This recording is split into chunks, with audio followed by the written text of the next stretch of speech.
Start. Okay. So can people just wave to make sure I can see that people can hear me? Yeah. Okay, I can see that. Thank you very much, and sorry for that technical glitch. Welcome to the 9th Zambia National Health Research Conference, and this is the first Zambian Human Infection Challenge Virtual Symposium, of which the theme is Human Infection Challenge Studies as a tool to achieve universal health coverage. So we have a lineup of speakers, and we'll have a discussion at the end, basically to discuss human infection challenge studies. So what I'll do is I'll introduce the speakers, just briefly talk about our speakers before we can go. So we have, as part of the people that are going to be co-chairing and moderating, we have Dr. Roma Chilengi and Dr. Anjali Sharma. Myself, just to introduce myself, I'm Dr. Munsakai, the Acting Dean of the School of Health Sciences and Chair of the University of Zambia Biomedical Research Ethics Committee. So we are going to have Ms. Chanda Mwamba. She's a social behavioral researcher at CIDRZ. We also have Hope Chinyama, who is a biomedical expert working at CIDRZ. We have Dr. Masuda, who is a medical doctor working in enterics at CIDRZ. We also have Dr. Melissa Kapulu, who will join us from Cambridge, Welcome Trust from Kenya, Ms. Ipling Kunda Nandu, and Mr. Michelo Simuyandi. So before we go into the first presentation, I just want to have maybe Dr. Chilengi and Dr. Sharma give a few remarks before we can introduce our first speaker, who is going to be Mr. Michelo Simuyandi. Thank you. Good morning, everybody. Thank you, Dr. Munsakai. It's good to see you and to see everybody else participating online. My name is Dr. Chilengi. We are excited to host this symposium so we can begin to have conversation around human infection challenge studies in Zambia.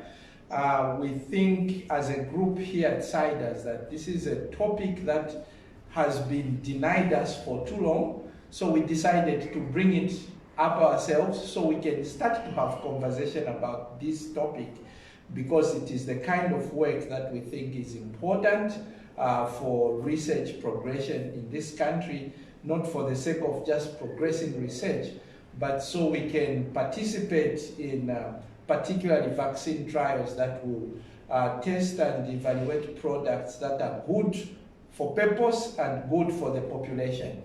I'll end here for now and have my colleague say something. Good morning, everybody. I'm Anjali Sharma, also from CIDRZ. I'm really excited to be here because this has been a journey, and it's quite appropriate that we should be talking in this scientific forum to have your thoughts.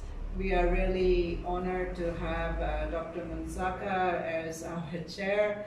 As you might be aware, he is very much a strong part of the WHO vaccine development in Africa, which is actually quite topical with COVID-19 still around us.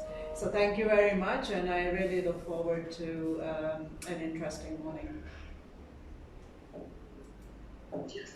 Thank you very much, Dr. Chilengi and Dr. Sharma. So we can have Mr. Michelo Simuyandi to please get ready and go into the presentation. Thank you. Maybe request a host rights on Masuda's laptop so we can, here we go, thank you.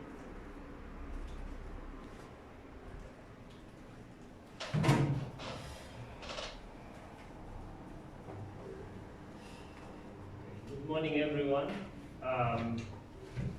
Mijaros Muyandi is my name, and I'm going to present thoughts around the need for vaccines. And because of time, the focus will probably just be to look at, make a case for enteric vaccines. So when we look at the global burden of disease, the report of 2007, it shows that if we are looking at the burden of disease or the years lived with disability, we see that the first years of childhood, if you like, the biggest burden is actually caused by communicable diseases. And if you can see there, enteric infections, NTDs and malaria, and even nutritional deficiencies occupy the bigger part of the burden of disability. And so if we then zero in on this burden to kind of identify what are the leading causes of death, we find that diarrheal diseases are actually the third most leading cause of death in children. Now, when we probe further around diarrheal diseases, we would like to understand, because diarrhea is a complex disease which has multiple etiologies, and there are several etiologies, but the work that we did here in 2008 to try and understand what would be the causes of diarrhea in children under 5 presenting at OPD in health centers around Lusaka province, we found that there is actually a high burden. And as you can see in panel A, we can see that beginning from rota, adeno-ETEC, that is the panel of the enteric infections which we screened and found that the children had when they presented to health facilities. When we accounted this prevalence in panel A, panel B shows when we accounted for to subtract the asymptomatic prevalence from the total prevalence, we found that there is a reduction in the prevalence or attributable fraction, but we can still see that rotavirus, Shigella, crypto, and C. diff are still one of those top pathogens.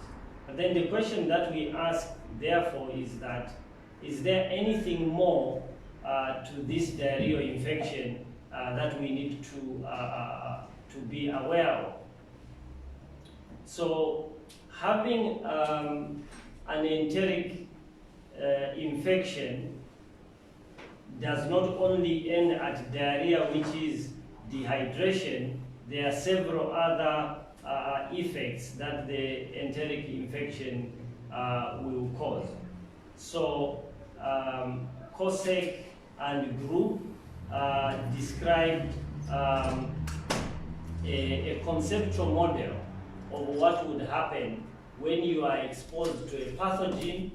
There are several other triggers or damages or impacts that happen in the physiology of a child, and then we can see that probably a critical point at the bottom there is growth, and that there is an association of exposure to enteric infection to damage in the gut, which then impacts on the growth of the child. We have shown in our group that having an episode of Shigella or Salmonella has an association or increases the risk of a person having environmental enteropathy, which is really a measure of the damage of the child's gut. And then some other work that has been done to further quantify or describe the potential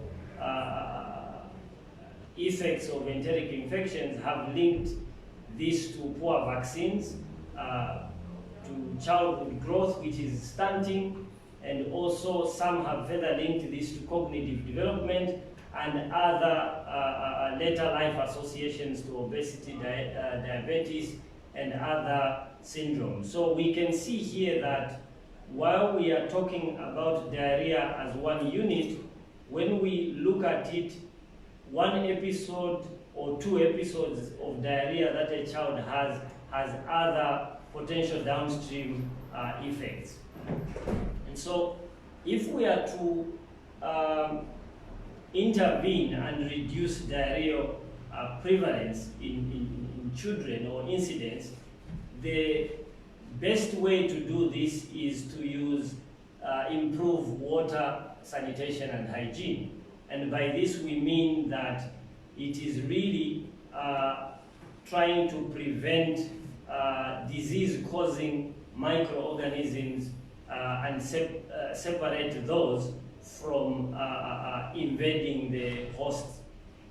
Now, when we look at this for a country which is resource limited like Zambia, to manage to be able to effectively have everyone have good sanitation and hygiene, there are a lot of challenges there, because if you assume you are to improve sanitation in Chawama or maybe in George, the cost of just putting the infrastructure in there, the logistic, and all these others make it something that will take a very long time for us to be able to achieve. And even if you manage to deploy some of these interventions, we still have then to change people's behavior so that they can now adapt and use sanitation and hygiene properly. And then coupled to this, we also have another challenge which is coming up, which is antimicrobial resistance because of overuse of antibiotics. And so when we are treating bacterial infections, we still have other challenges that come with that, with resistance. So if one was to make a case, therefore, that we now know that diarrhea is a leading cause of death in children and disability, we know that it is caused by multiple etiologies. If we can solve this problem by using WASH, we understand the challenges of WASH. We are trying to then make a case and say vaccines could actually be one of the other interventions that we could deploy to try and arrest the situation so we don't have the other potential downstream effects of enteric infections. And so, by definition then, a vaccine would be any suspension, whether it is a live virus or pathogen that is attenuated. For example, we have the Rotarix vaccine, which is a live attenuated virus. You can also use whole cell killed organisms. For example, we have ETEC for EDVAX for enterotoxigenic E. coli infections. We also have vaccines against cholera, which is Shanko. And sometimes you can design an antigenic portion of a pathogen, which can then be used to prime or induce an immunity. And then once that immunity is primed, then it can prevent infection. And so if we then look at the evidence, for example, and I'm giving just one example here in the interest of time and the discussion that is coming up, is that for the case of rotavirus vaccine, we have been able to document that a vaccine can be able to provide impact. For example, when we deployed or introduced rotavirus vaccination in the EPI in Zambia, we had rotavirus positivity rates of about 42% of all children who were hospitalized with severe gastroenteritis. And after deployment of rotavirus vaccine, that was halved and reduced to about 21%. And we've also gone further to study during this period where we introduced the rotavirus vaccine that even all-cause mortality and diarrhea actually reduced in the population where the rotavirus vaccine was deployed as a pilot pending introduction. So if we can take a case, for example, of what one vaccine that is targeted at one etiologic agent and deployed effectively in an EPI system, we can see such an impact. We can only try and think what other impacts, if we did introduce other vaccines for other etiologies, what these would be able to do. And so maybe the call would be at this particular moment, while we have vaccines that are on the market currently, we know that some of them are not as optimal in terms of efficacy as we would want them. And so it is important for us to continuously be looking at how to improve or indeed develop new vaccines that are more efficacious. We also need to understand that while we have this high burden, if we need to impact quickly, we need to find ways in which we can develop the vaccines, but at the same time evaluate the candidate vaccines quickly so we can be able to screen and move forward those which show potential for efficacy and safety. And in that whole process, we can also then be able to develop the capacity for vaccine development in country. And so I would like to end here and then hand over to Anjali so that then we can move to the next speaker. Thank you, Mugello. And Dr. Munsakai, if it's okay for me to continue? Yes. Yes, you can go ahead. Thank you. So at this time, Susio, if you can please introduce us further into the topic of the scientific rationale for HIC. And as you're doing that, there are two speakers who need to give their presentation to us on a flash when possible. Thank you.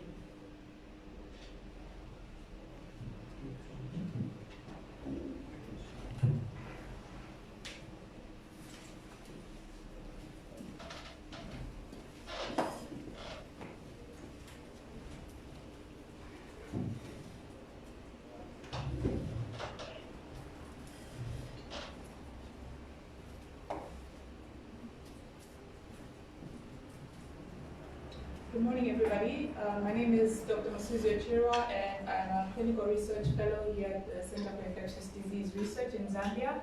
Today I'll be sharing the scientific rationale for human infection studies. Just to get everybody started, we'd like to discuss some terminology. So recently, human infection studies came into the spotlight following discussions around COVID-19 vaccines. These studies have been done in different parts of the world, and different names have been used to describe them. Some of these names include controlled human infection studies. Other names include controlled human malaria infection studies. Some authors refer to these studies as human infection challenge studies, and others refer to them simply as human infection challenge studies, or HIC. So what is common to all of these studies is that consenting participants are intentionally challenged with an infectious disease organism.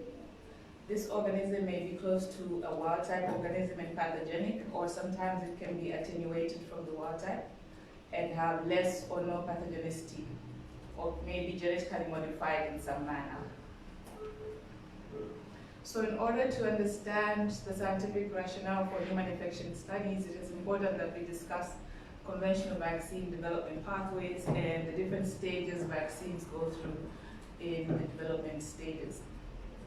So in the development of vaccines, the first stage includes preclinical research, which typically involves animal studies to find out how safe the vaccine is and whether it's immunogenic in animals. Human infection challenges are also particularly important in organisms that have no suitable animal hosts. So in some of the slides later, we discuss particular organisms like Salmonella typhi, which have no suitable animal hosts.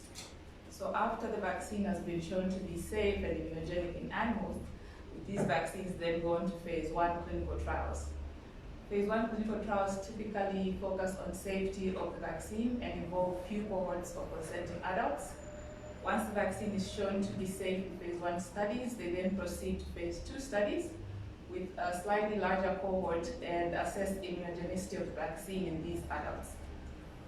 Vaccines that are found to be safe and immunogenic in phase 1 and phase 2 studies then proceed to phase 3 and phase 4 studies, which focus on efficacy and effectiveness respectively. So phase 3 and phase 4 studies typically require large cohorts of participants with significant follow-up time.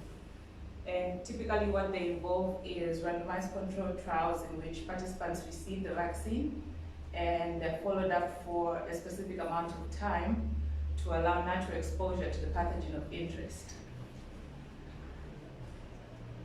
So some of the challenges that have been identified with the conventional vaccine development pathway is that as long as we've been doing vaccine trials, placebo-controlled trials are no longer considered ethical, particularly for vaccine products that already have vaccines in the EPI programs. For instance, Rotarix vaccines, if you are testing a rotavirus vaccine, it would not be considered ethical to use placebo-controlled trials because already established options are available for rotavirus vaccines.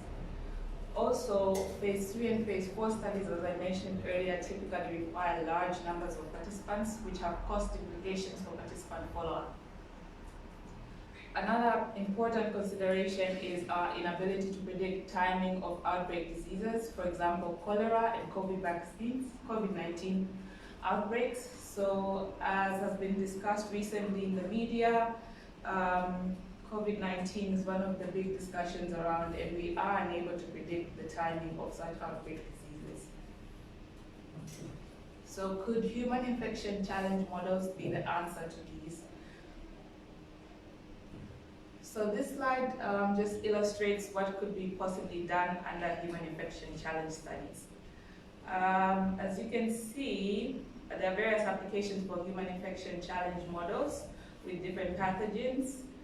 They provide an opportunity for us to study the pathogenesis and immunogenicity of particularly human-restricted pathogens.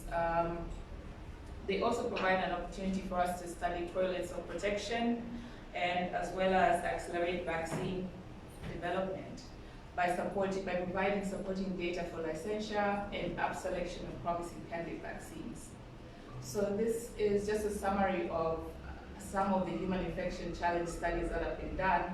And as you can see, there's a wide range of pathogens ranging from rhinovirus, RSV, influenza, and Plasmodium falciparum, and Shigella and ETEC, and also a wide range of applications for human infection challenge studies, including studies involving dose escalation, pathogenesis, vaccination studies, as well as intervention studies. So I just wanted to focus on a few examples of the applications of human infection challenge studies. So recently the FDA approved a cholera vaccine in the United States following results of efficacy from a placebo-controlled human challenge study of 197 volunteers. The vaccine efficacy was shown to be among the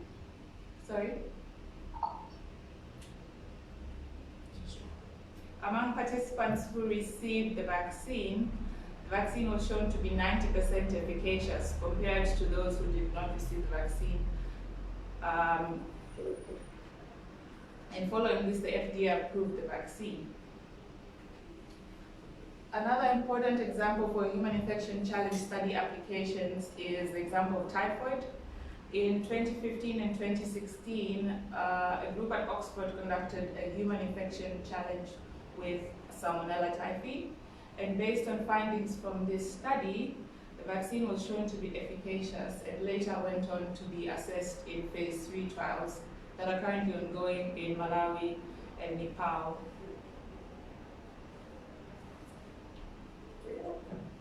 So this slide just summarizes some of the applications for human infection challenge studies and where exactly they fit in the vaccine development pathway. So as we said earlier, all vaccines undergo a stage of preclinical development and phase 1 and phase 2 studies. So in the first schema you see there, challenge studies can also be used after phase 1 or phase 2 studies to select the most promising candidate vaccines. So a practical example for this would be in a case where you have multiple vaccines and need to prioritize selected vaccines for further testing, and it would be impossible to test so many vaccines, human infection challenges can be used to select only the most promising vaccines and prioritize these for further testing. So for instance, for COVID-19, we know there are over 200 vaccines currently in development. Human infection challenge studies could be used to select the most promising of these and prioritize them for assessment in field trials. Another application for human infection challenge studies is comparison of new vaccines with currently existing vaccines. So following phase 1 and phase 2 testing, safe and immunogenic vaccines can then be tested using challenge studies and compared to existing licensed vaccines.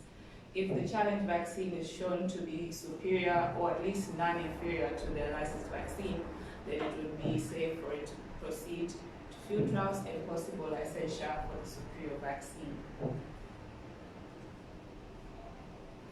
So I'm just going to share a short animation that was recently done by the Wellcome Trust, just to share what human infection studies involve and the applications.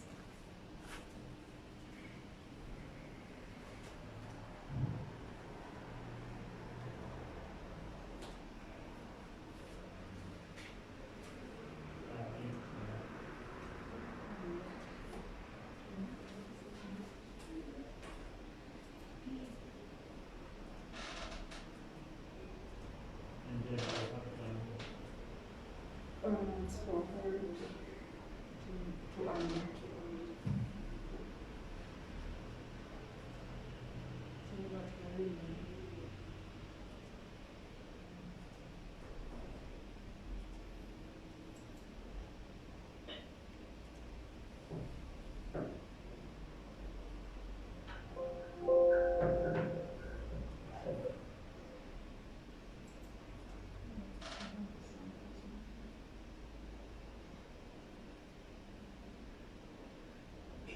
It's a given that vaccines prevent diseases and unsafe countless lives. But with it taking 10 years or more to develop new vaccines, we need to find a faster way. One way to speed up the process is by making better use of human infection studies. Volunteers are given a sample of a vaccine under development, followed by a carefully monitored infection. Medical care always close to hand if volunteers fall ill. If they stay well, it means the vaccine works and can be made available much earlier. ABA is almost 300 years old, but using today's advanced technology, this type of study is not just scientifically sound, but ethically responsible too. And of course, follows strict rules.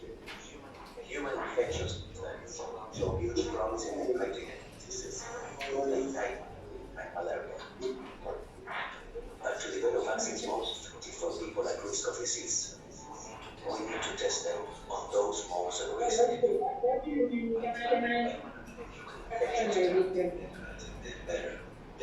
mounting a list of diseases could help develop the vaccines of the future and save millions more lives.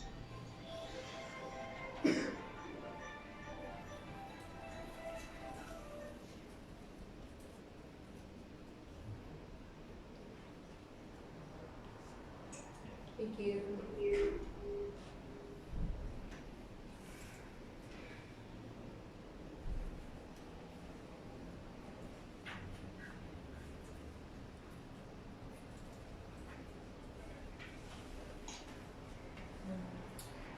Thanks for that, Masuda.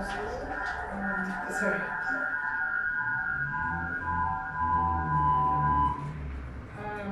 I'm not seeing any questions.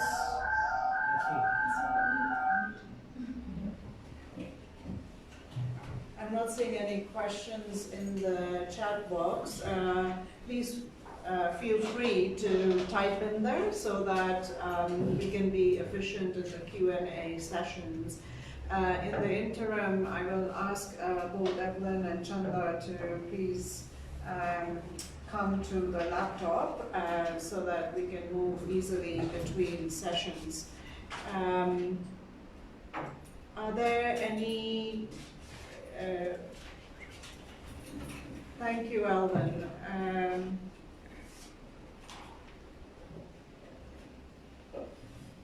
I'm not sure if that's a comment. Oh, you're not being able to see our presentation? Is that?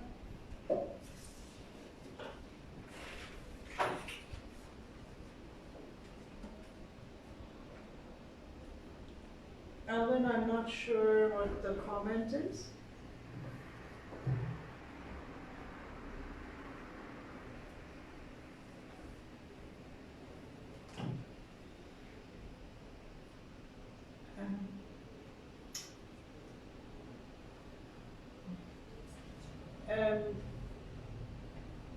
Can somebody confirm? The slide that is showing is from the last session.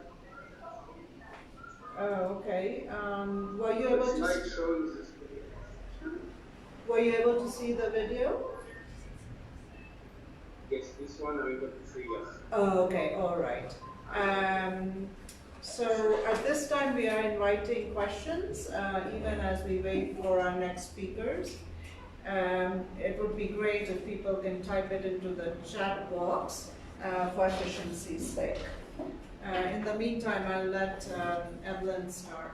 Thank you. Hello, my name is Evelyn Mandu, and I'm going to share with you the findings from a study that we did to understand if people would actually participate in these studies. So I'm not going to the background of the burden of disease because my previous colleagues have already spoken about that. But what we did was we wanted to understand if we had to undertake these studies, would people actually participate? And thus we did 5 focus group discussions and 15 in-depth interviews in 2 colleges and 1 university.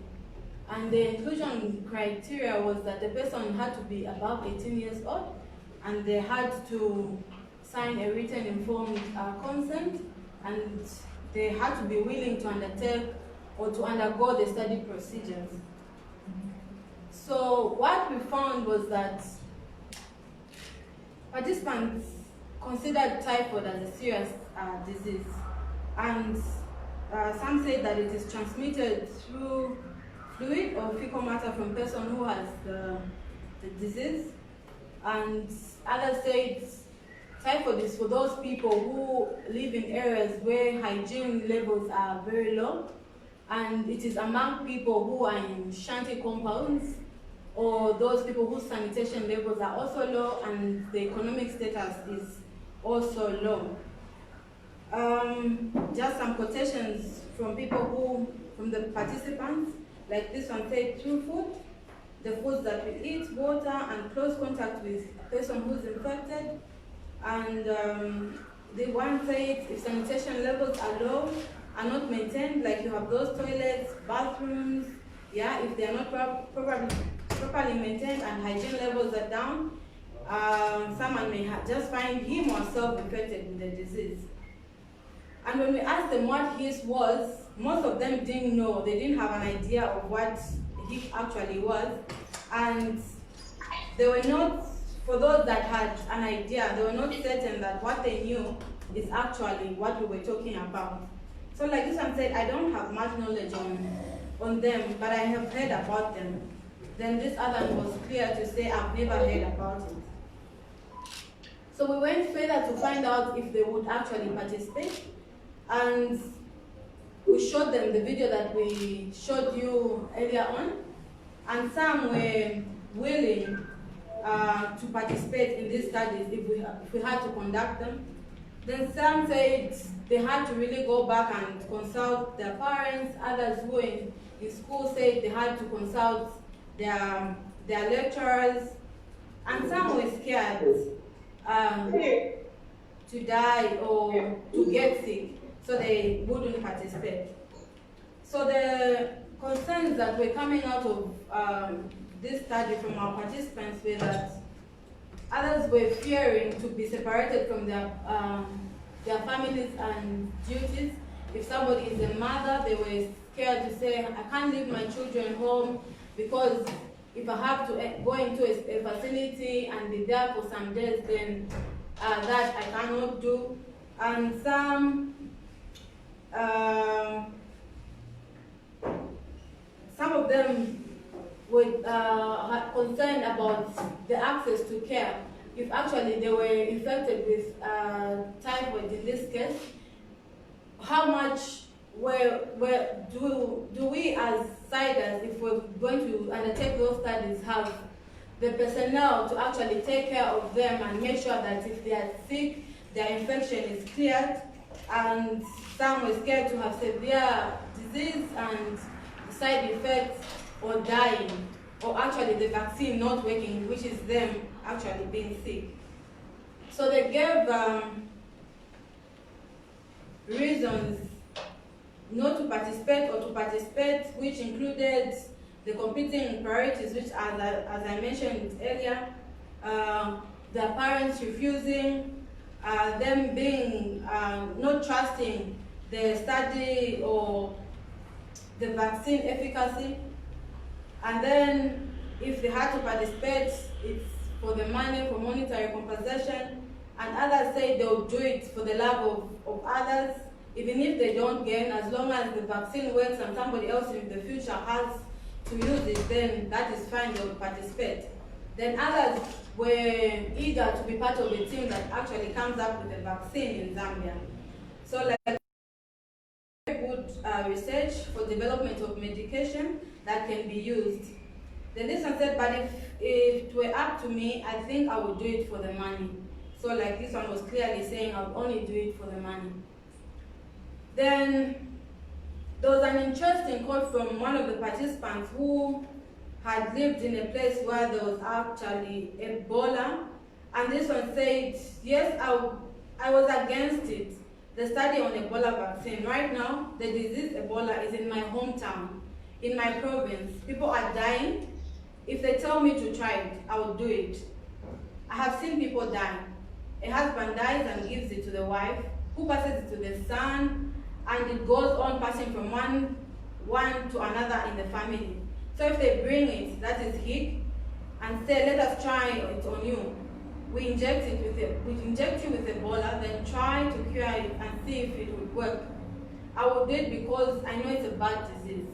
Even if I know that there's an available cure, I want to try the new one. If it doesn't work, I will go for the standard one. Yes, that's what I will do. So given the effect that this person had experience of how bad Ebola could be, they were willing to go that far to take part in this study. Some issues that were coming out from the participants were stigma, that if they were participating in the study, when they go back to their communities, then people would look down on them to say they were doing it for money, they are participating in these studies just to get money out of it. And then others were saying it would be actually good because it would help their family members if they actually participated at this vaccine works. Then there were issues of consent. They said that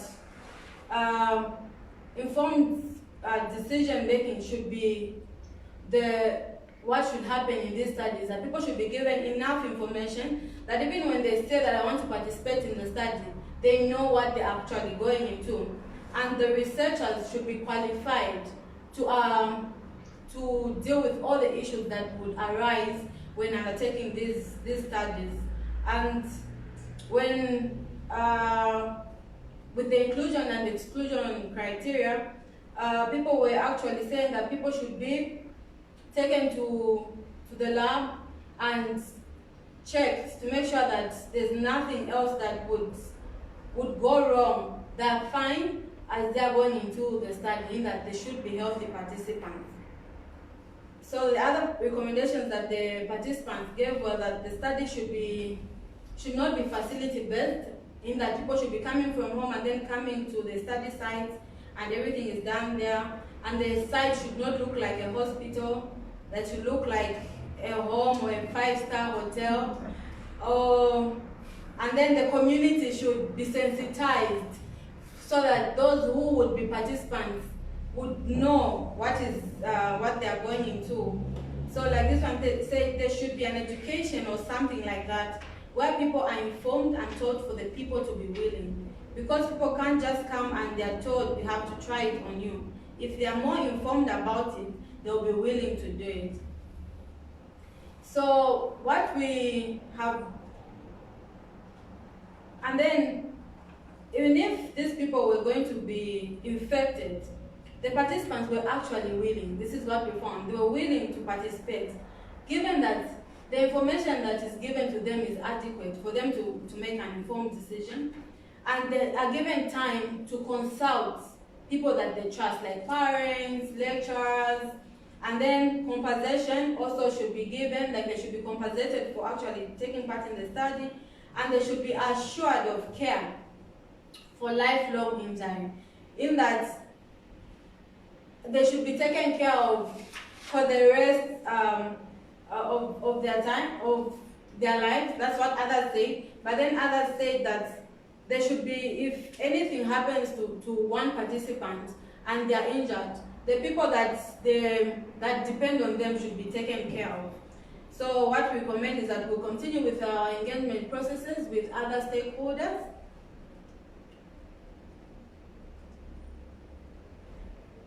And the question is, if we came to you and we asked if you'd participate in these studies, would you? Thank you so much. Thank you very much.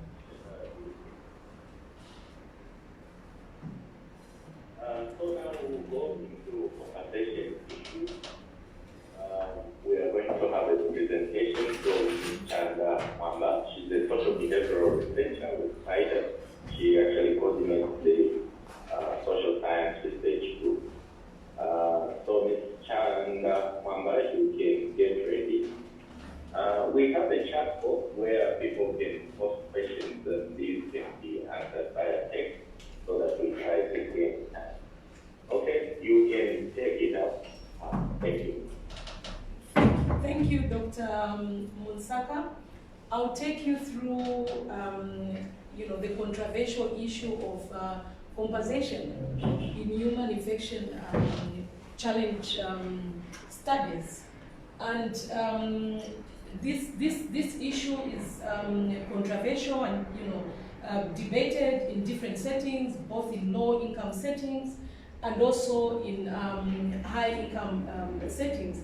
And the issue around it are questions about cohesion and undue influence on study participants. So I'll share with you what our study participants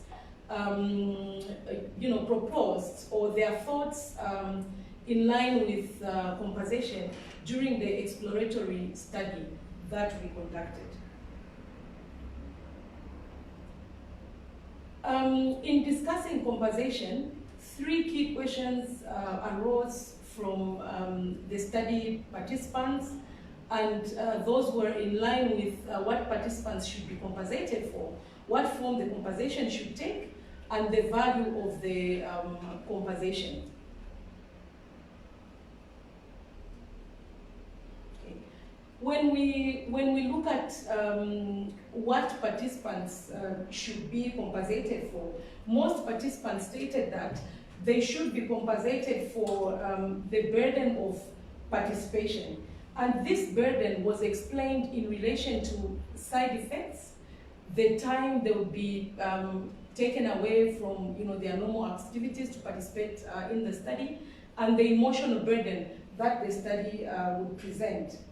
In relation to side effects, they proposed that they would need to be compensated for the possibility of getting sick during and after the trial. So in short, for the risk of participating in the study.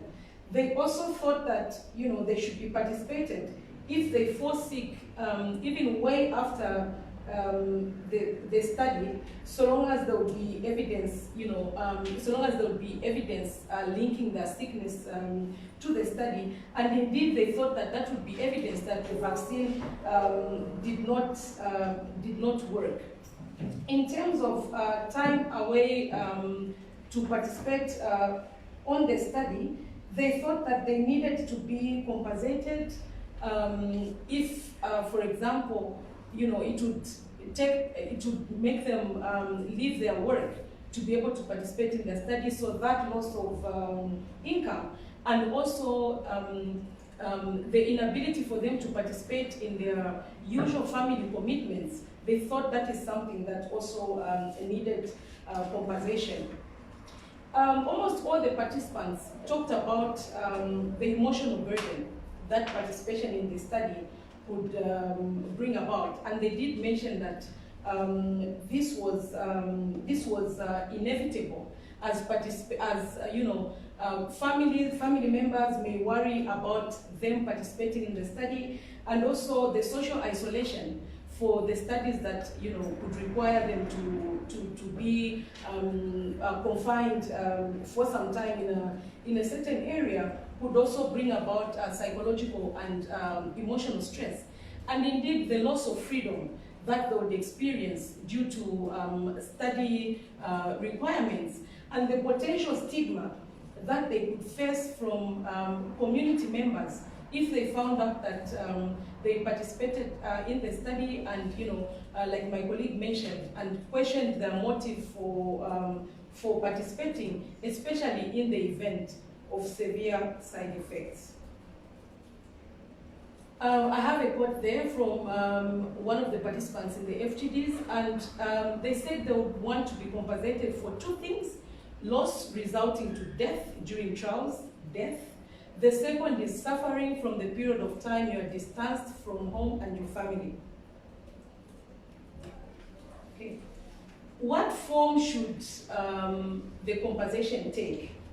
Well, most of the participants mentioned money and medical cover as the forms of compensation that they would expect if they participated in such a study.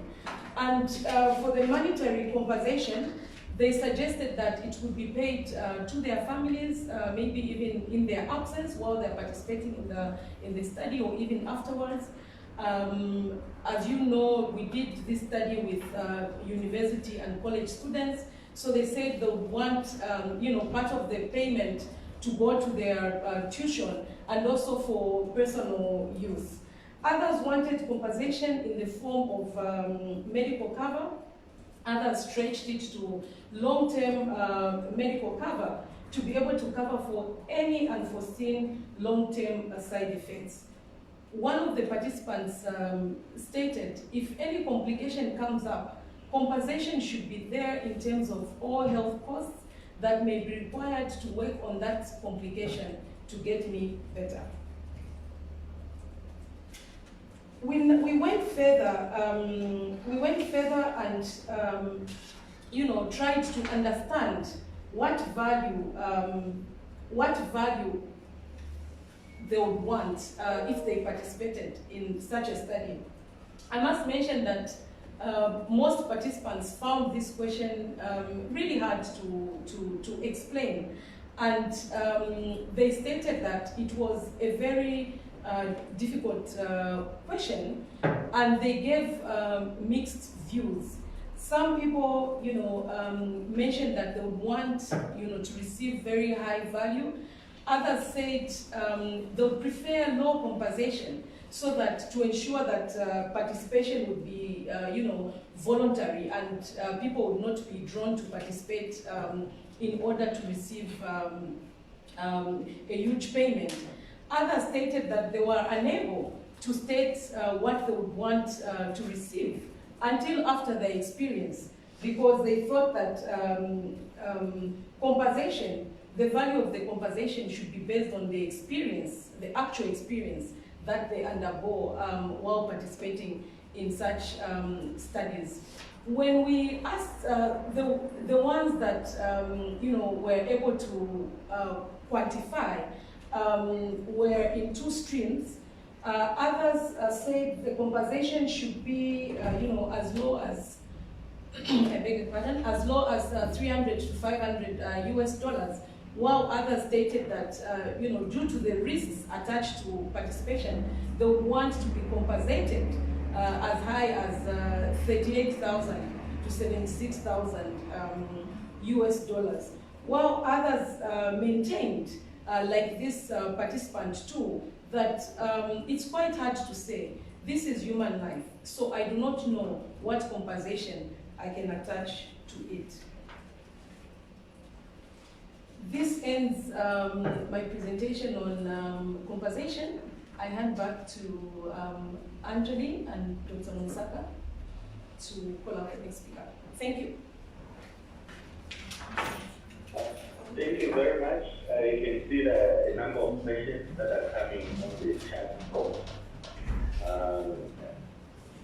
So maybe in the interest of time, do we have any quick comments? I know there are a lot of ethical issues that are popping out with compensation.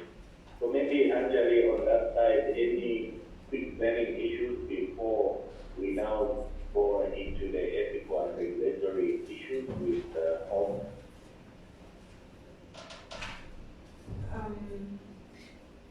Should we take the question and answers after, maybe? Okay, yes, we can do the questions and answers later. I think that's good. So we can move into the regulatory and ethical issues. Yeah. While HOPE is setting up, I think this question was answered, like what value can you attach to getting things like being stigmatized or psychological well-being, and whether they can be quantified, at least from the participant perspective, as Ms. Bamba presented.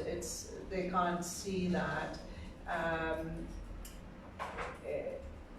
But I don't know if you have another view on then how do we as researchers set a price.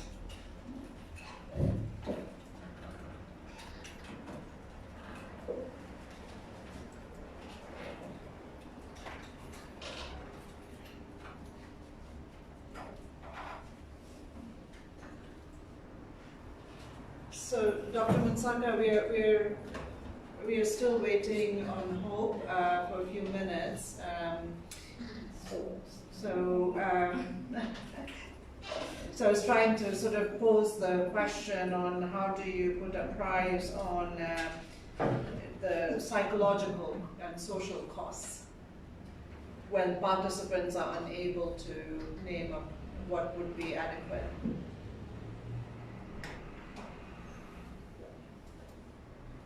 So, Anjali, I think you are very far from the microphone, but I didn't get that one. So, we can go straight into HOPE with HOPE narrated.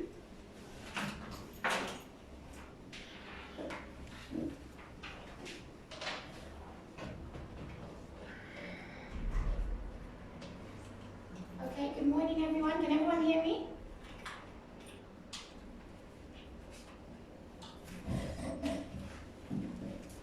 good morning.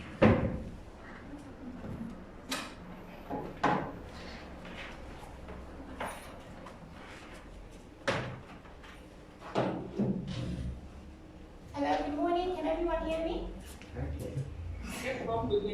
Okay, my name is Hope Chinganya, and I will be presenting on the engaging of the ethics and regulatory authorities and basically the engagement processes we've gone through so far. Okay, so CIDRZ hosted 2 engagement workshops to discuss the ethical and regulatory frameworks needed for the conduct of human infection challenge in Zambia. Our first workshop was in Siavonga in October last year, and the second workshop was in Chisamba in December of last year as well.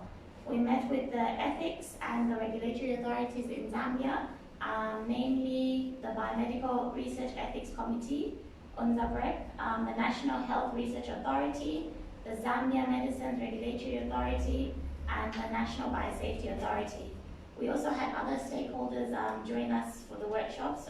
These stakeholders were from Kenya and Malawi, and we were privileged to also have some participants from the Wellcome Trust join us via a Zoom call from the UK.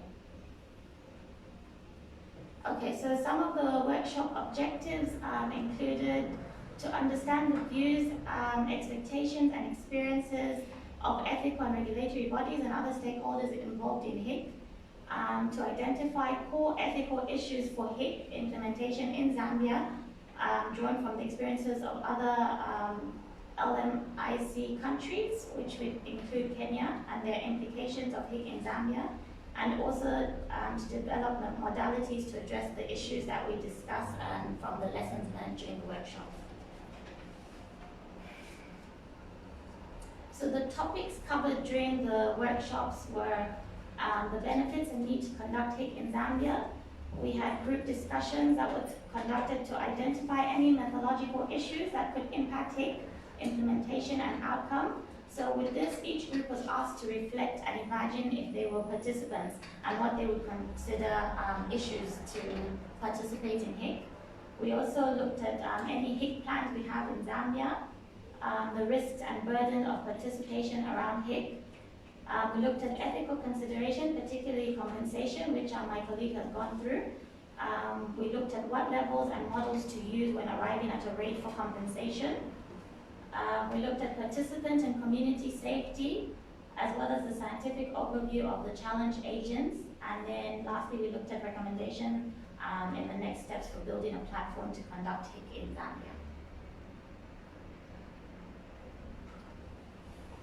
So we had very lengthy discussions with the group in both Siavonga and Chisamba, and some of the discussion points were whether there was a need to conduct HIC in Zambia, and if there was a need, what benefits would come with it.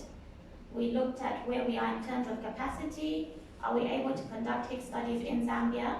And some of the capacities we looked at were ethical and regulatory capacity. We looked at investigators. Do we have the skill set in Zambia to do these types of studies? And then we also looked at the infrastructural capacity. Do we have the facilities to conduct HIC, especially studies that involve having participants to check in for a period of time? Other discussion points we looked at was whether we need a designated ethics committee to review HIC studies. Would there be a need for special review procedures in comparison to the procedures that we already currently have in Zambia? And we also looked at a rational balance between compensation and risk.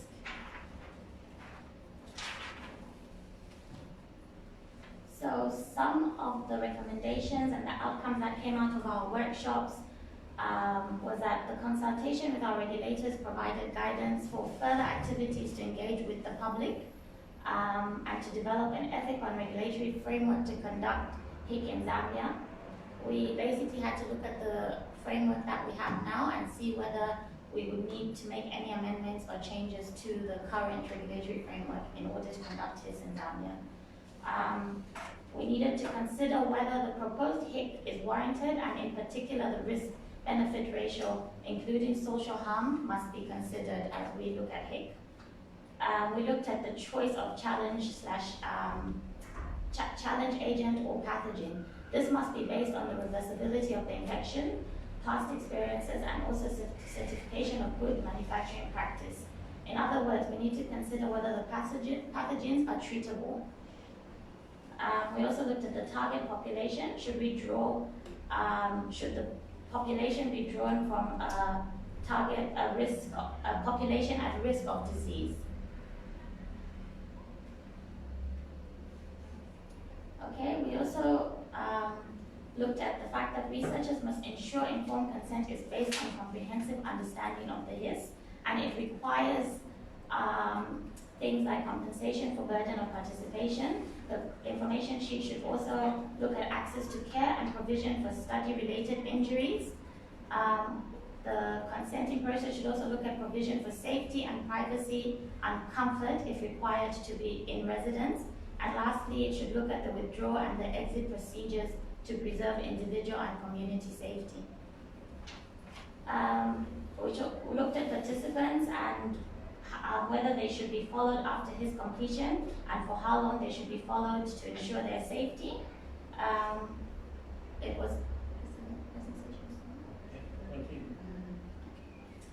Social science studies must be nested within HIP to ensure participant concerns are documented and addressed.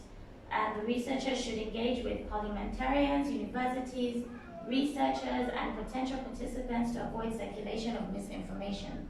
Lastly, one of the recommendations that came out was the implementation should build local capacity to conduct his and develop scientific products within the country.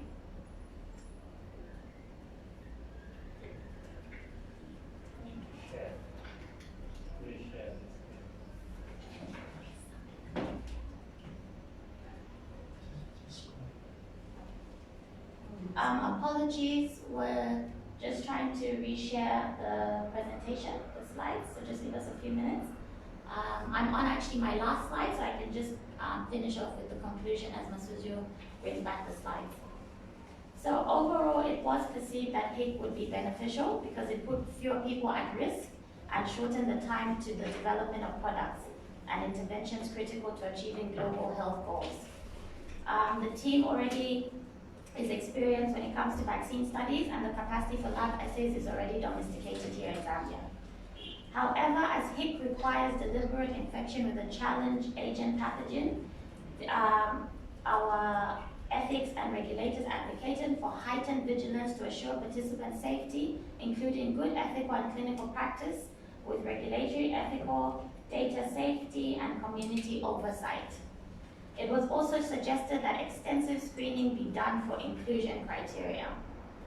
Additionally, the need for adequate infrastructure and personnel was emphasized to control infection and provide treatment, including emergency resuscitation and evacuation if needed. Lastly, it was agreed that Zambia was a well-placed country to undertake pediatric enteric infection studies that use live attenuated strains because of the strong ethical and regulatory environment in the country. I'm wondering if we are disconnected completely. Can you hear us? Yes, we can hear you. Okay. We can hear the audio. Okay. Perfect. Okay, that brings me to the end of my presentation. Thank you. Thank you, Rob.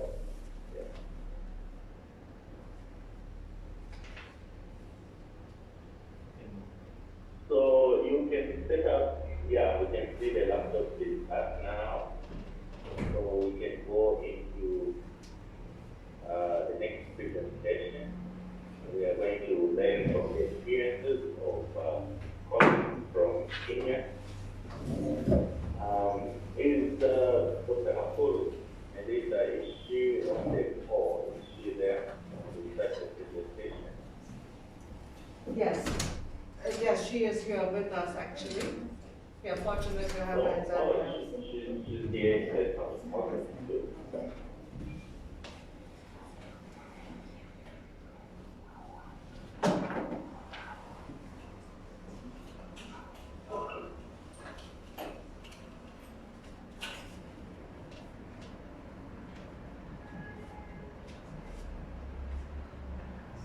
You can go ahead and share the screen.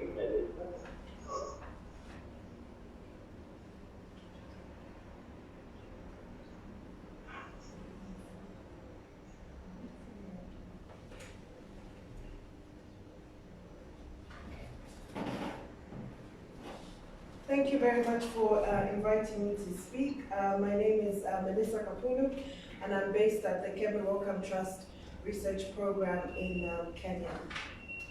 So I'll basically be giving what we've been doing in terms of human infection studies, trying to leverage existing immunity and giving our experience as well as potential benefits and gaps.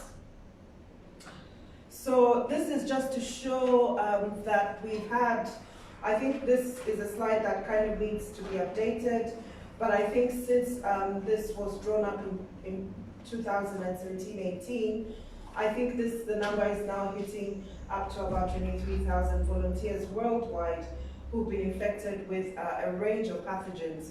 So this was just to show that there's been a number of infection studies carried out using a wide range of pathogens from rhinovirus, influenza, malaria, cholera, Shigella, BCG, and many others. So I'm basically going to tell a story of malaria and Shigella because that's what we currently have experience with in Kenya. And so this is just ongoing and anticipated studies. So we started off, and this is specific only to what we're doing at our coastal campus in Kilifi. We initially started the first challenge study in Kenya, in Nairobi, an urban setting, and then since then have translated the model to Kilifi, which is a rural setting. So we have 4 ongoing and anticipated studies, so 3 for malaria and 1 for Shigella. So this is just to show the kind of things that we're doing, just an example, and these are funded by Wellcome Trust or EDCTP. So this range from just looking at infectivity, going as well as looking at vaccine efficacy, setting up an actual model for testing vaccine efficacy, and then establishing a model in the case of Shigella. So this talk is brief, is broken down into 3 key aspects. So ethics, regulatory and community engagement, the basic science and basic and clinical science, and then I also talk about the social science and empirical ethics research that we're doing. So in terms of community engagement, we did a stakeholder mapping to know which are the key stakeholders to engage. Of course, with Ministry of Health, our individual staff, the community within which we work, the media, and through the media we've done a number of programs, both a radio program specifically, a YouTube also program specifically, as well as other social media platforms. So, like I've mentioned, we've done a lot of stakeholder consultations within the Ministry of Health, our Pharmacy and Poisons Board, our national regulatory agency. Even within our institute, we've done a lot of community engagement. Our National Commission for Science and Technology, which are the umbrella body for Kenya for science. So we've done community engagement with them. And other relevant stakeholders that we work with to enable implement our studies. So again, this is just looking at, like I'd mentioned before, we had initially set up in Nairobi, and because that was the first time we were doing this type of research, we really did extensive community engagement with the relevant stakeholders. I think the engagement itself took over a year for us to get the relevant protocol submitted to the relevant bodies. And then moving on, when we've now translated the model to Kilifi, because the groundwork was already set, we've done, there's been need for less extensive engagement as we had done initially. So in terms of getting us started within our system, we have to get approval of the protocol within the institute itself, and then we then submit it to the ethics body that we sit under, which is under the Kenya Medical Research Institute Scientific and Ethics Review Unit. And then because we are also affiliated with Oxford, we have to take it through the Oxford Tropical Ethics Committee. We also had to submit the protocol, though they didn't approve because to the Pwani University where our participants go for in-patient stay, we just submitted our protocol for information. And then, of course, the National Regulatory Agency has had to look at the protocol and approve. So like I said, so I think ours is a unique setup in that we have a community engagement platform that has run for actually now over 30 years.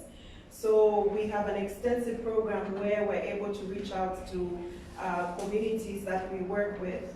And this is a system that enables community representatives both feedback to us as well as we feeding back to the community. As well as we have a secondary schools engagement program that we can use for engaging the community. And I've mentioned before the radio program. So in terms of Shigella, I won't play this video for the sake of time, but this just shows some of the things that we're able to do because of that existing infrastructure of community engagement, is that we're able to call in various community representatives in for whatever study we're about to conduct. And this specifically, we were looking at Shigella because we've never conducted a Shigella human infection study. So we called various community representatives to give us their feedback on what they felt and their views on establishing this particular model in our setting. So this is just a flavor to show the kind of things that we've been able to do. So now moving on to the basic and clinical science and what our experience has been. Basically, the rationale for what we're doing is that we're trying to understand immunity. We're trying to accelerate vaccine development, both by identifying potential targets for vaccines, as well as testing vaccines and potential drugs. So this is why we primarily look at human infection studies in semi-immune, and we use an adult population. So I'll focus more on controlled human malaria infection because that's what we have the most experience with. And this is just a snapshot of the studies that have been undertaken in Africa on malaria human infection studies. So now they've been about 5 or 6 countries in Africa that have been able to set up this model. And it's now over about 600 volunteers who've been infected with malaria for various reasons, whether looking at just infectivity, whether looking at vaccine efficacy. So, and then this has mainly been in both male and females, young adults, so from 18 to 45 is usually the age range, and of course a wide range of outcome measures.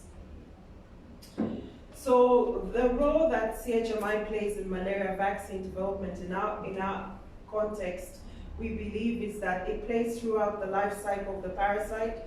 So this is just a breakdown of the life cycle where you have the sporozoid stage, the blood stage, and the transmission stage, and you can actually apply the controlled human infection model at all those 3 stages.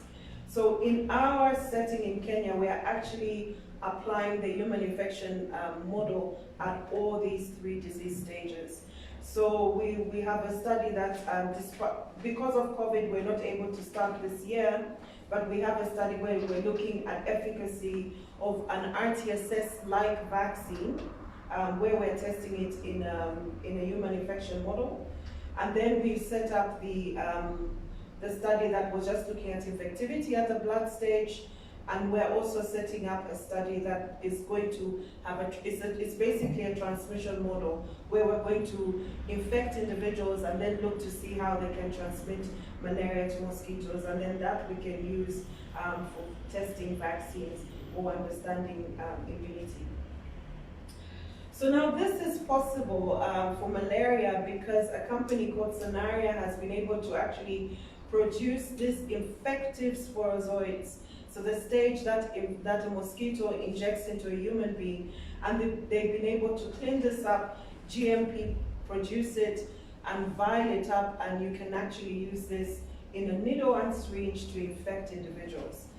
So traditionally, what is used is you actually get an individual sitting to get 5 mosquito bites or 3 mosquito bites, But by doing this, actually, this has enabled a lot of African countries to set up this model for malaria.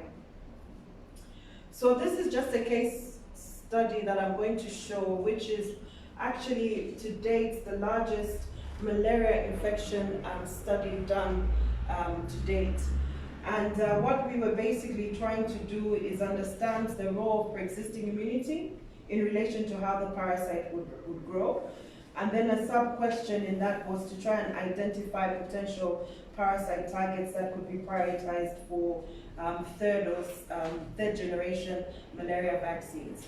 So we call this study the Controlled Human Malaria Infection in Semi-Immune Kenyan Adults, CHMI-SICA study. So basically what we do is that we inject sporozoites. Like I said to you, a company called Scenaria have been able to vial these sporozoites, and you can actually, and they're transported on liquid nitrogen. You can get them to your site, thaw the parasites, and they're viable, and inject an individual directly into the vein. Then after 6 days, we're able to monitor blood stage parasitemia. In our case, we use PCR for monitoring. This is a highly sensitive method of detection. And then we actually house our participants in an inpatient facility, and we give them the recommended anti-malaria treatment for Kenya, which is a 3-day observed acetaminophen treatment. So this is just an example of the study timeline. So like I said, we've done extensive community engagement. We do recruitment drives. Then when somebody is eligible after screening, we challenge them with, in this case, we use a dose of 3,200 sporozoites. We give it to them on day 0. At day 5, we do an immunology bleed to look at immunity and the influence of liver stage immunity. And then also on day 7, 9, 14, 21, and the day that they leave, we also look at immunology to look at, we do blood draws for immunology as well as for safety. And of course, we're monitoring them very closely, and there's actually nurses 24/7, there's clinical officers on MO who's there as well throughout the process. So in terms of outcomes, so we've had about 142 volunteers whom we've managed to challenge to date. So we actually have challenged in Kenya a total of 189 volunteers. 28 for the initial Nairobi study, and then when we challenged in Kilifi, we challenged 161 volunteers. And then after looking at their data, we've been able to analyze data from 142, and this still remains the largest CHMI study done to date. So what is really interesting and to take home is that we've been able to, and this is something that's really not seen before when you're looking at naive volunteers, is that the fact that individuals in our setting were all pre-exposed to malaria, they're actually able to resist infection. We've actually had individuals who are susceptible and come down, and then individuals who are highly immune and do not actually show any parasites. There's been no adverse events that we've reported from these studies. So just a key take home is that previous exposure does have an impact. So when one is thinking about setting up these studies, in our settings, especially in NMICs where we know people are exposed, this is something that one will need to factor into their study design. So just looking at the benefits and gaps that we've been able to show is that we've been able to show that actually using this model, we can actually say that pre-existing immunity has an impact on parasite growth. And we're able to show that pathogen exposure actually affects endpoint outcome. Of course, there's gaps in which we need to address, especially when looking at vaccine efficacy studies and how to develop other models in relation to this. So I'll just quickly go through the social science and empirical ethics research, just a few slides to show. So what we've done is we've embedded social science and empirical ethics research within our challenge platform, and this has been very useful for us as in the basic and clinical space, because we've been able to get views from the participants as we go along, and this has actually helped us to adapt our study designs as well as what we do, whether it's in terms of compensation, if it's in terms of how we actually handle the day-to-day running of the inpatient facility. So we've been able to ask participants in various broad themes in terms of information giving, consent, decision making for participation, perceptions around deliberate infection, and implications of participation. So within the Chimisika experience, we've embedded this in the second and third cohorts. In our study, we actually give $20 per night for inpatient stay, and we reimburse for travel costs. And then we do focus group discussions and in-depth interviews to explore their experiences, understanding of malaria challenge studies, as well as motivation for participation. So now another key thing that I wanted to highlight is a really benefit for this type of work is that in our case, at the moment, we've been able to capacity build using one of these studies, just one from one of these studies. So from out of these, we've had successful grant applications of funding. One senior fellowship, an EDCTP senior fellowship, was used successfully using data and results from this study. There have been 3 mid-early career fellowships, one from the Wellcome Trust, one from the Royal Society Flair, and one EDCTP. In fact, the EDCTP Career Development Fellowship is a social science fellowship. And then this work also supports 2 early to mid-career postdocs. And in terms of PhD studentships, currently there's about 8 students who've benefited from this. 2 have completed and 6 are ongoing at different stages of training. So this is just to show, other than the actual science or clinical research, there's actually another arm in which we're actually developing capacity within Kenya to sort of spearhead this work on the ground. So this is just the last slide, and it's an acknowledgement to say that this is not an individual's effort, and of course without the study participants we would not be able to do this work, as well as our funders for the Wellcome Trust and the various collaborators that we work with. Thank you very much, and I'm happy to take questions.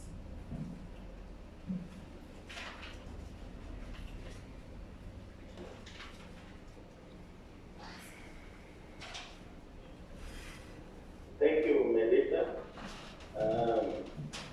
So we'll take the questions at the end, and if you can check in the text box, there are a number of questions there. So maybe Melissa, as you sit down, you can look at some of the questions that are coming through. So we can go to the next presentation to actually look at what the future holds for human infection studies for rotaviruses in Zambia. So we'll go back to Dr. Masuda, so you can start preparing the laptop and start sharing the presentation.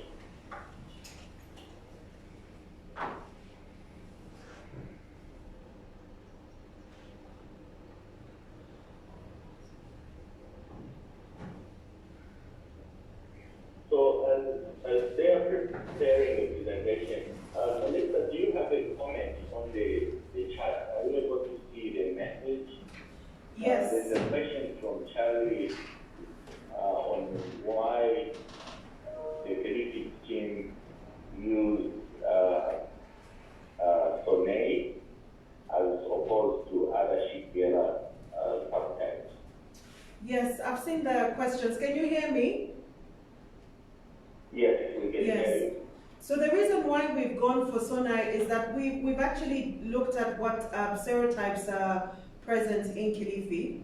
We do get Sonai infections. So there are 2 models for Shigella in terms of challenge agents. So there's Shigella flexneri 2A and the Sonai.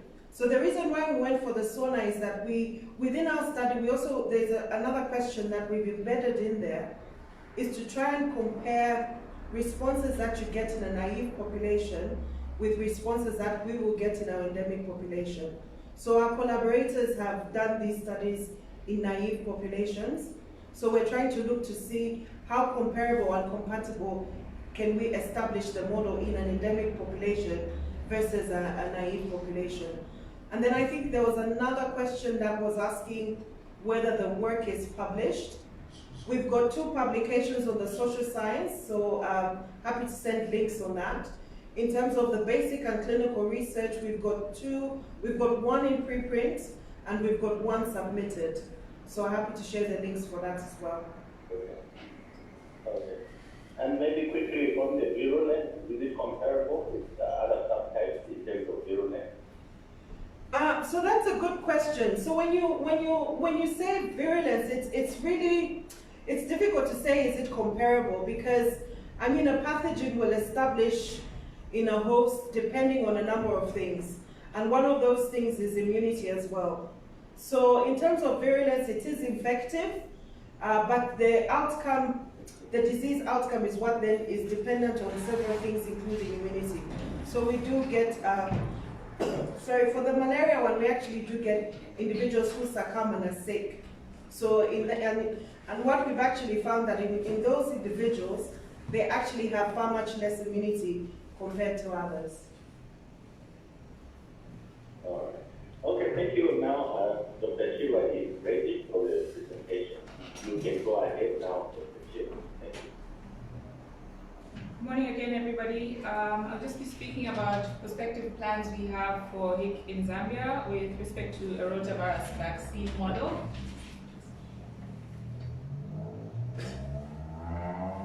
And just to get started, the background of the rotavirus vaccine model we settled on was that rotavirus gastroenteritis continues to cause significant morbidity and mortality in sub-Saharan Africa. Each year there are approximately 200,000 deaths, and the majority of these occur in LMICs.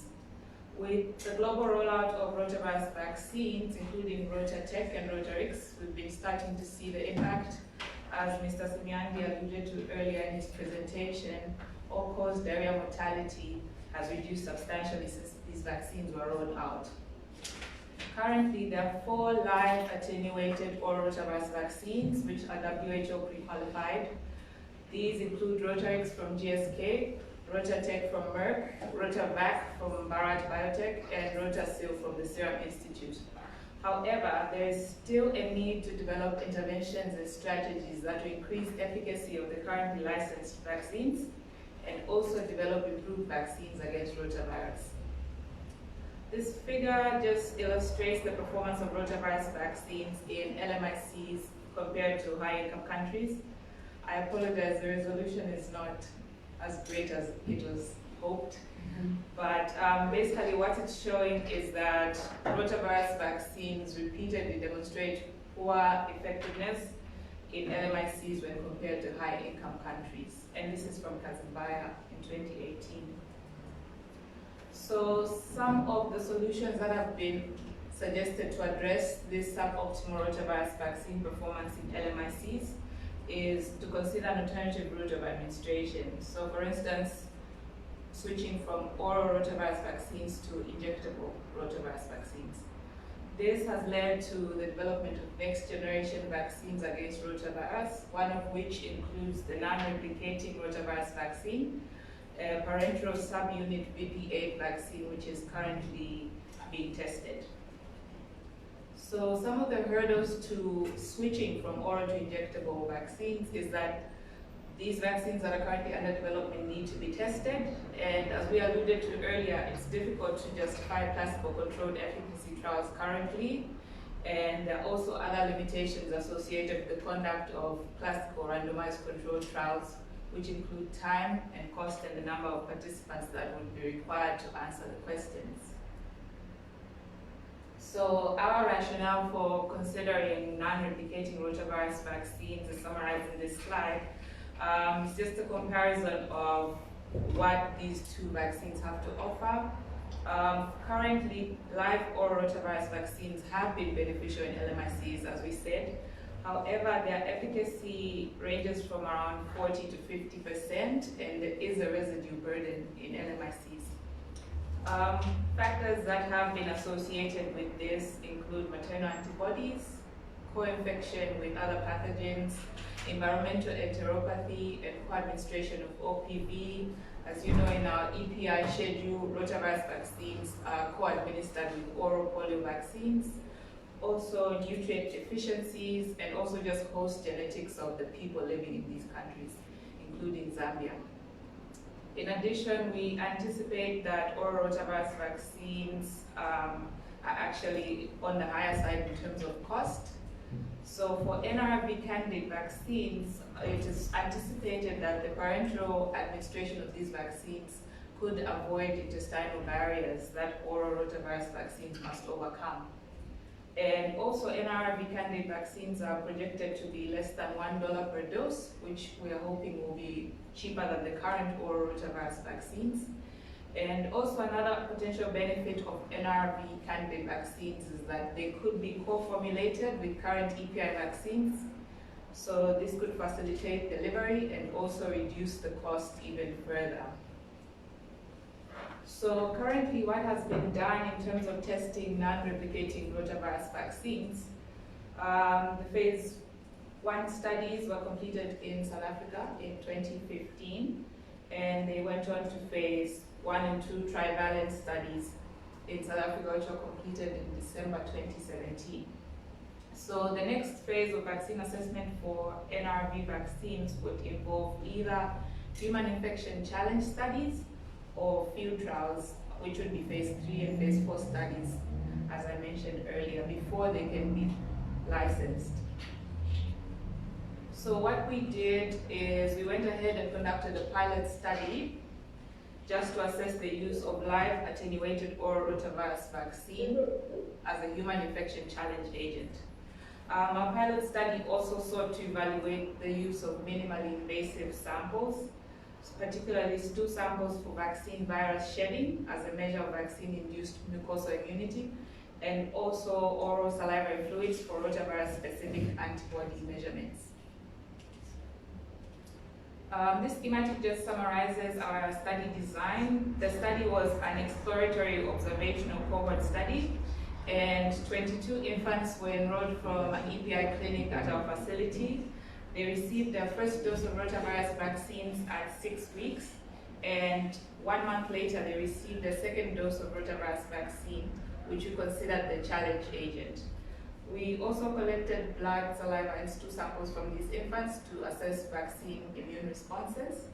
And in addition, we delayed routine vaccinations by 7 days in order to create a window for just the rotavirus-induced immediate responses.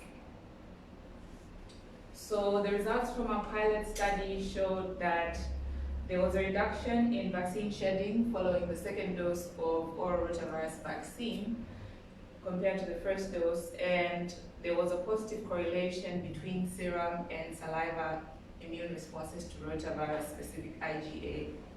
So what these results mean is that Rotarix particularly could be used as a safe human infection challenge agent in the target population, which would be infants in developing countries. So what next? What can we do with these results that we found from our pilot study? So our plan is to have a human infection challenge with live attenuated oral rotavirus to assess next generation vaccines, particularly NRV. And these are our research questions. We plan to assess whether combined doses is more useful in boosting immunity and also eliciting more robust immune responses. The study will be a randomized controlled trial, and children will be enrolled at 6 weeks and randomized to receive either oral Rotarix at 6 and 10 weeks, or parenteral VP8 vaccines at 6, 10, and 14 weeks, or a schedule of combined Rotarix and VP8 vaccines. All of the infants will then be challenged at 18 weeks, and we'll collect blood, saliva, and stool samples to monitor vaccine responses. So currently we're working on obtaining ethical and regulatory approvals for the work that we have proposed, and we're anticipating we will start possibly in the last quarter of 2020 or the first quarter of 2021 and would like to end by acknowledging all of the study participants who participated in the pilot study, without whom none of this would have been possible, and also CMC for their support during this project, and also Imperial College who have been very helpful in conducting this work. Thank you. Thank you very much, Dr. Chira. So, Dr. Sharma, you can prepare this last segment. You are going to moderate and lead us into some lead questions that we can discuss and debate about human infection challenge studies. We are going to discuss these issues with Dr. Roma today. Anjali? Thank you, Dr. Munsaka.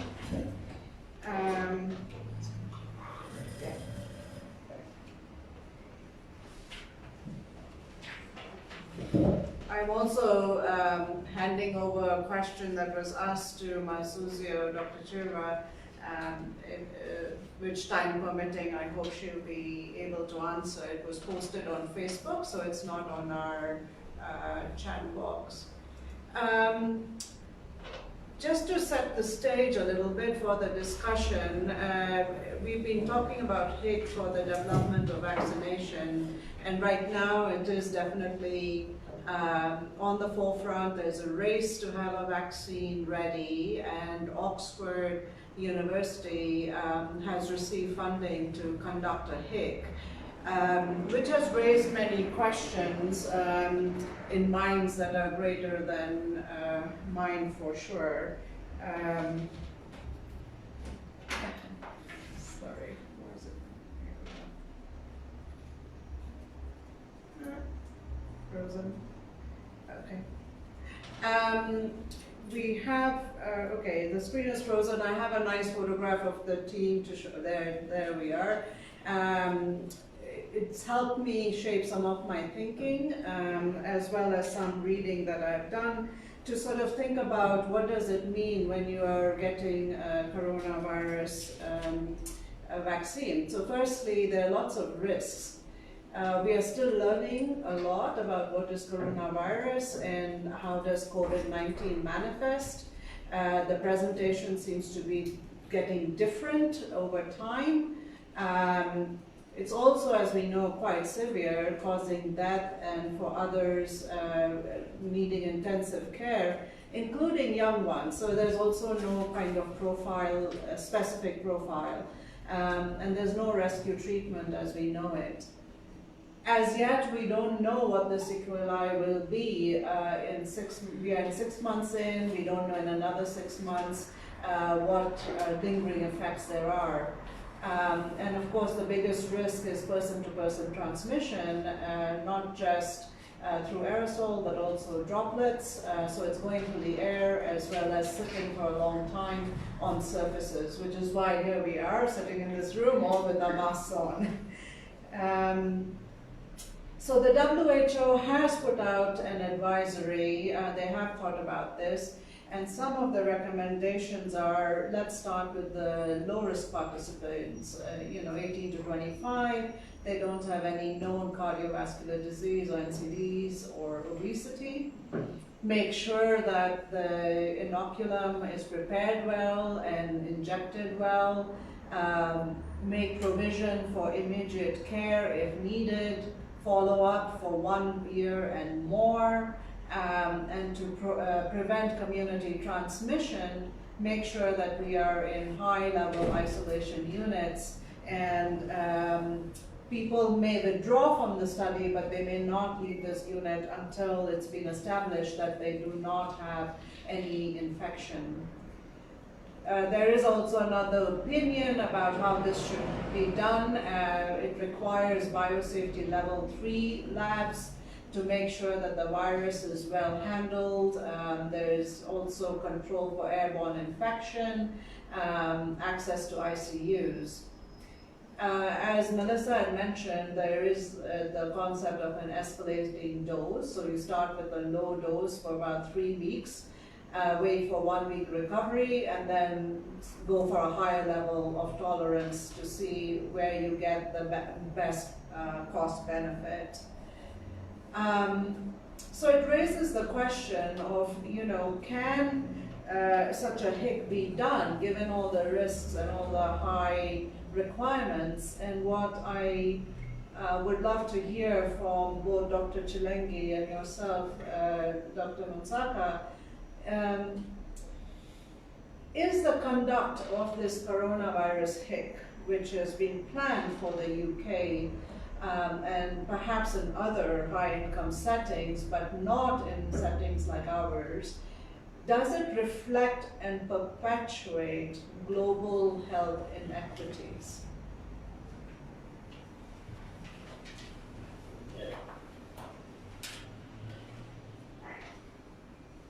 Very interesting. Okay, so I think if you can keep it on that same slide. Yes. So I don't know if Dr. Chilengi wants to start before I get coming. Okay. Thank you, Dr. Munsaka. I think we have a difficult question posed, especially given all the conditions that are very well articulated and justified for implementing HIC studies and balancing that with our desire to move forward with HIC studies in Zambia. But I think the question is overloaded in my view, because it's saying, reflect and perpetuate. I think that the conduct of coronavirus HIC studies in high-income countries definitely reflects the disparities that exist.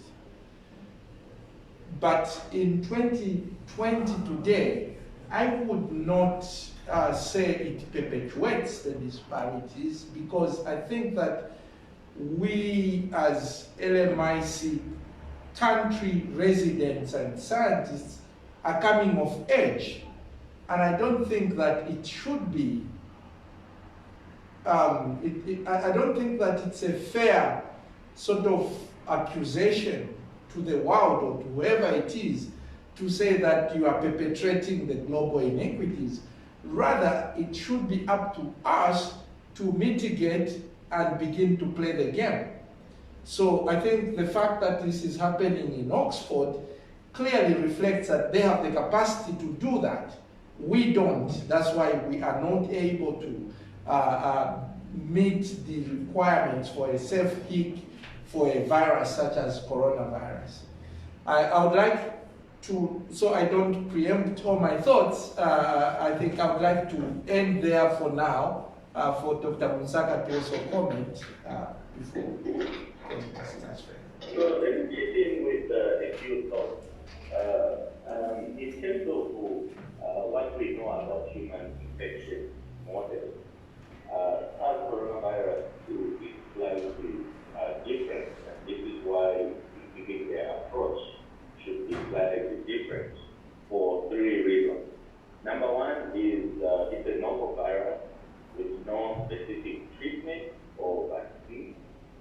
So, meaning that we have to be very careful in terms of models that we use for COVID. Then secondly is a serious illness, especially with people with underlying medical conditions. And so meaning that selection of participants has to be done very well. Then third, being a novel virus in terms of the pathogenesis, the pathology, and the disease of short-term and long-term effects, we actually do not know what the effects are. And most of the data that we have are just short-term effects that we have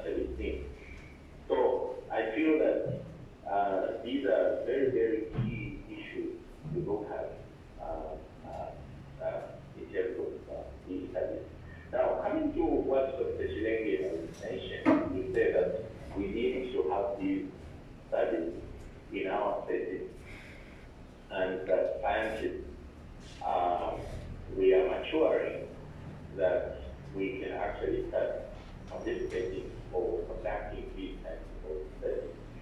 So the question I want to pose, or maybe an issue I want to pose, is, are our communities here sensitive enough that they can actually accept these studies? And I know the presentations that have been made have built a case for that, but we looked mostly at diseases like NHRA.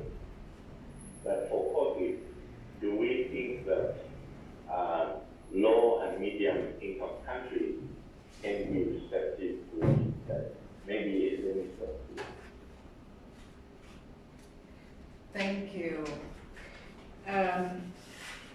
I'm seeing our time is up, but since the timekeeper doesn't tell us that, I'm going to go into one more question for Dr. Chinenge and Dr. Munsakai then.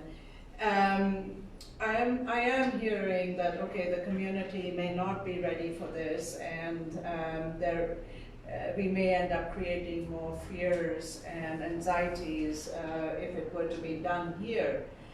But then who benefits from a HIC that's done in a HIC? Thank you, Anjali. I think before I answer this specific question, I want to clarify why I think that we may not be ready to do a coronavirus HIC study, because where we are sitting today, I think ourselves at CIDRZ are championing the cause of HIC studies in Zambia, and we don't have an appropriate laboratory that would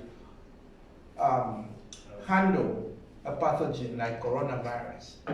And so on that score alone, we wouldn't begin to think about preparing for a coronavirus HIC study. And I think that it takes that kind of preparation to move forward.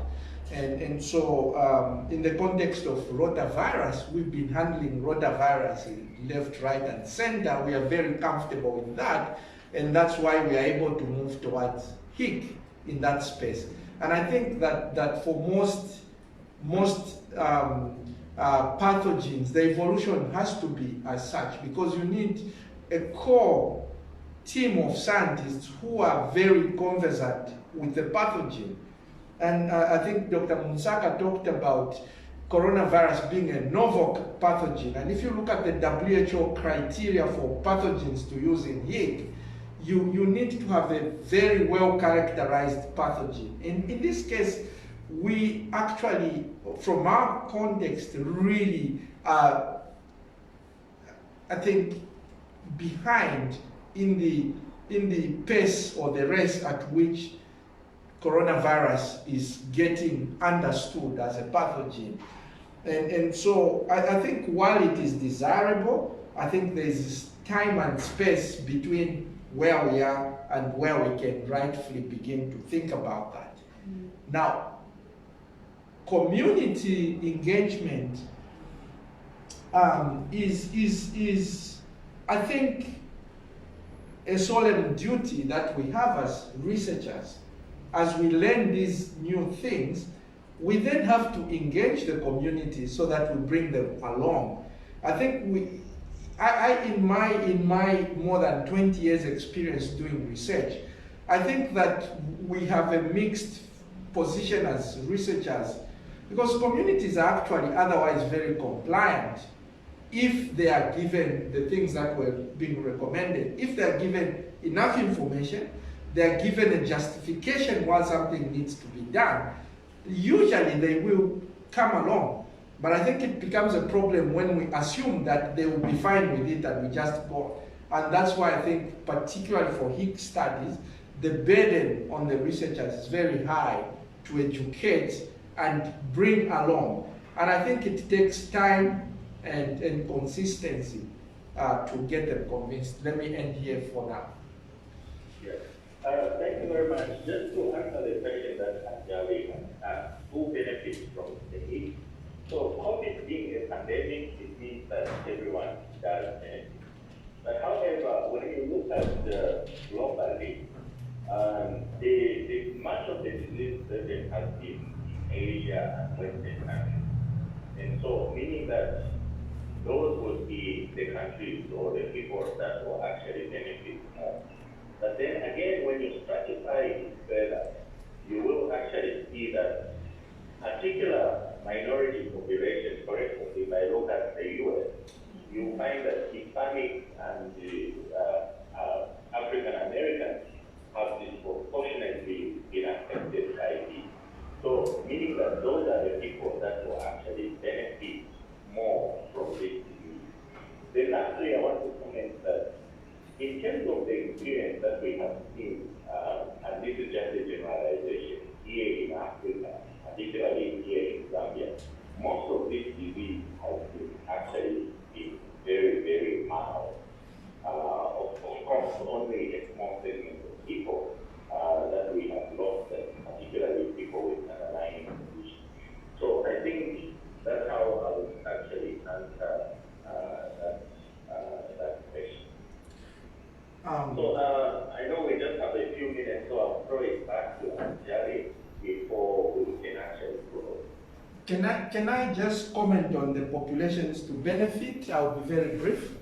I think that we also need to move away as a people from the notion that this is too dangerous, others must study it first and then we come in the next tier. Because the issues we are grappling with rotavirus vaccines currently, for example, is that these vaccines work perfectly well in high-income countries. You have efficacies of in the region of 98, 97%. When we use them in our population, then we end up with 40%. So there is a risk, actually, if we don't engage at this level, that vaccines will be developed which will work very well in that context. And when you come to use them in our context, you may see a different result. And I think this is why we must try and tag along and actually begin to do some of these studies in our population when we meet some of the requirements. Yeah. Dr. Anjali? Yes, I thank you so much, both of you. I think the answers are pointing to that we, while we have a lesser burden, apparently, we don't have the wherewithal right now to have a coronavirus hic. And Dr. Chilenge has put the onus on us to find the means and the strategies to do this. So I'm hoping that some of our scientists will be motivated.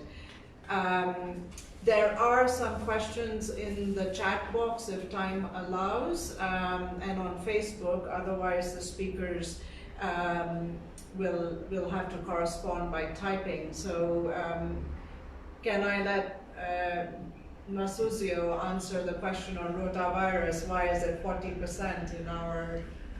It was for Michelle. Yes.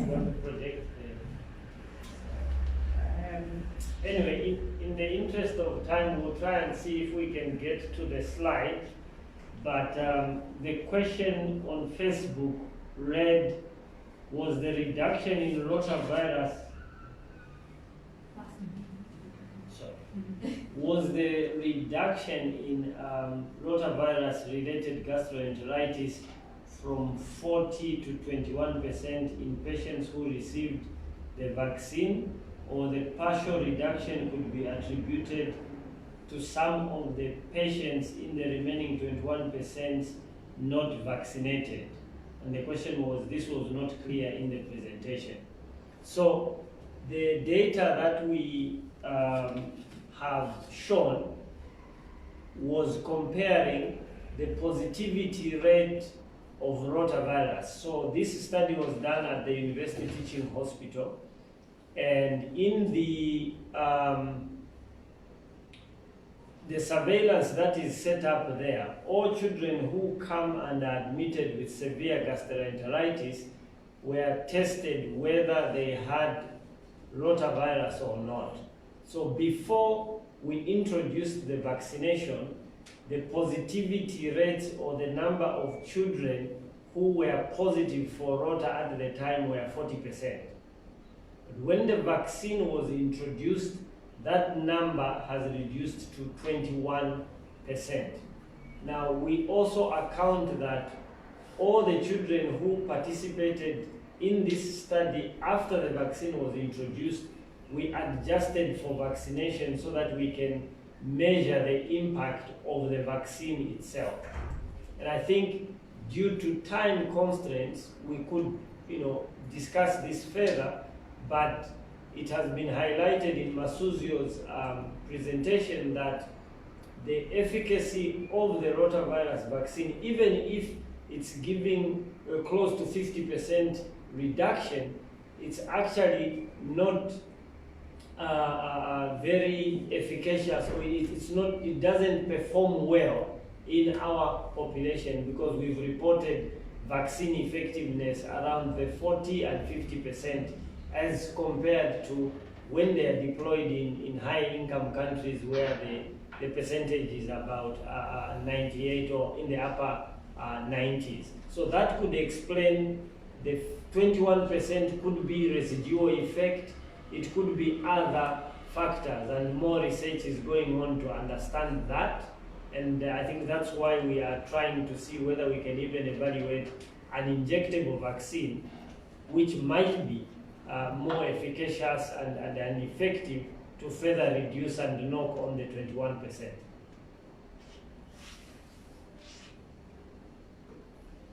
Thank you.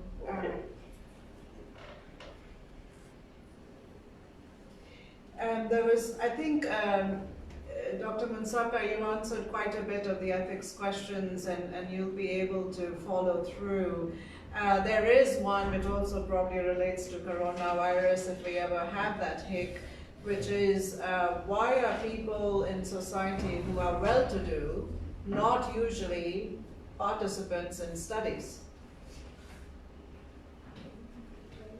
Okay, that's an important question.